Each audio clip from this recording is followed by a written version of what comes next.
अरे इसको एक्सरे में लेके जाओ। अरे छोड़ो ना, क्या हुआ जाई? तका हो जाई। अरे यार पांडे जी आ जी हैं। तो पांडे जी के का घर लिए हमार। हाँ हाँ बताते हैं, तुम रुको ना। उखर बिरेवा दवाइया जो कर रही ना बहुत सूट कर रहा है। सवेरे सवेरे जतरा खराब हो गई हमारा। अरे पंडित जी इतना गुस्सा में काहे बनी?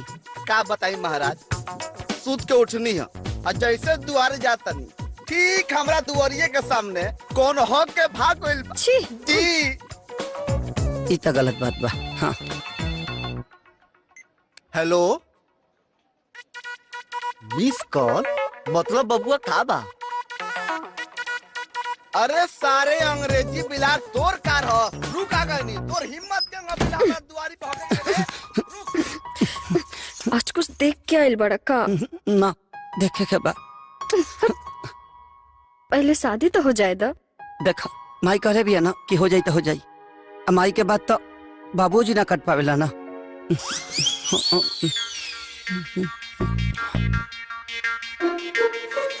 रह दना खिया थड़े जाए। साफ दलिद्र बड़ा का? कुछ दिन के बाद तो ऊपर से नीचे ले प्रॉपर्टी के मालिक हम ही नहीं बनाओ जी। ए अरे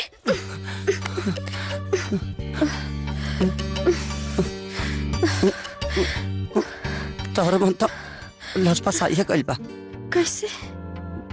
दफा नंबर 302 में पढ़ले रहनी कि सांसें तेज होने लगती है। ठीक है,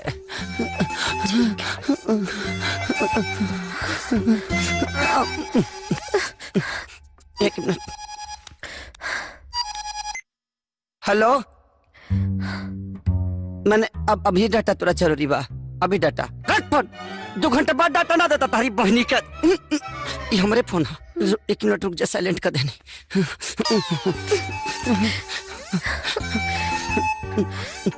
मैडम को दिखा देते हैं। हाँ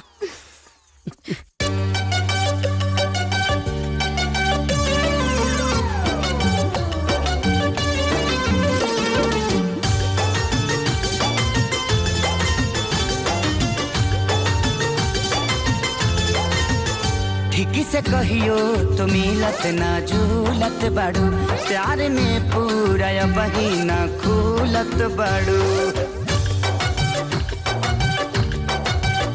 ठीक से कहियो तो मिलत ना झूलत बाड़ू, प्यार में पूरा बहिना खूलत बाड़ू। सभे बाहर सभे नजरिया गड़बले, सुनो जी हमको कतही ना ढालो, जवन बुझाए तवन कालो, राजा जी होने गली में चालो, जवन बुझाए तवन कालो, राजा जी होने गली में चालो।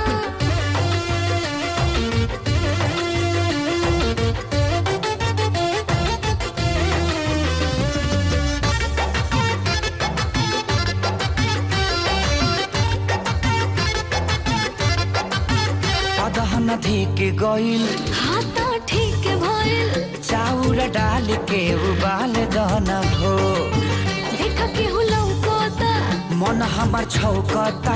अभी के पलान तो निकाल दो ना हो। ढेर भइल जोना कुछ ऐसा कहो ना के दिमाग हमर जालो, जवन बुझाए तवन कालो, राजा जी होने गली में चालो, जवन बुझाए तवन कालो, राजा जी पहले गली बदलो।